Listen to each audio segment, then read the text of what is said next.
অবকাঠামো ঘাটতি রয়েছে, সুন্দর শিক্ষা পরিবেশের অভাব রয়েছে। এই 17 বছরে এই জন্য শিক্ষকবৃন্দের যেসব আকুতি আমি শুনতে পেয়েছি, আমার বিশ্বাস বিএনপি যে 31 দফা দিয়েছে তার মধ্যে শিক্ষা সংস্কারের একটি দফা রয়েছে। প্রাথমিক, মাধ্যমিক, উচ্চ মাধ্যমিক স্কুলে সমস্ত জিনিসকে আমরা ঢেলে সাজাবো, নতুন করে কারিকুলাম করে আমরা আধুনিক মানের যুগ উপযোগী শিক্ষা ব্যবস্থা চালু করব। প্রত্যেকটা ছাত্র, প্রত্যেকটা সন্তান যাতে লেখাপড়া করতে পারে সেই ব্যবস্থা আমরা করব।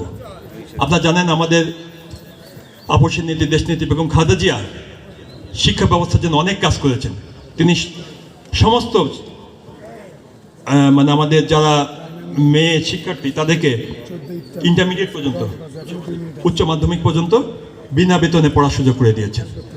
উনি শিক্ষা ব্যবস্থার জন্য এতটাই করেছেন যে খাদ্যের বিনিময়ে শিক্ষা, এই ব্যবস্থা উনি করেছেন। কারণ অনেকে পরিশ্রম করতে হয়, কাজ করতে হয়, স্কুলে আসতে পারে না, তার জন্য খাদ্যের বিনিময়ে শিক্ষার ব্যবস্থা চালু করেছেন। দেশনেত্রী বেগম খালেদা জিয়া শিক্ষা ব্যবস্থার ক্ষেত্রে অনেক কাজ করেছেন। সুতরাং শহীদ রাষ্ট্রপতি জিয়া রহমানের দল যে জনগণের পাশে থাকে, জনগণের সুখ দুঃখে জনগণের জন্য কাজ করে, এই ব্যাপারটা যদি স্বল্প পরিসরে বলা সম্ভব নয়, তারপরে আমি একটু বললাম আপনাদেরকে।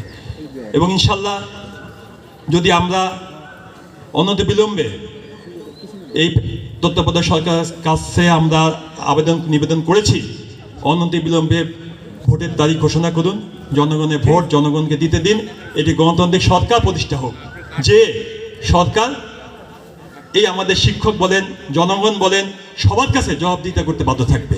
আমাদের স্কুলে উন্নয়ন হবে, শিক্ষা ব্যবস্থা উন্নয়ন হবে, আমাদের প্রতিটা ঘরে ঘরে যারা আমাদের ছেলেমেয়েরা আছে তারা যেন শিক্ষা, অন্তত এইটা যে মৌলিক চাহিদা, মৌলিক ব্যাপার, এখান থেকে বঞ্চিত না হয়।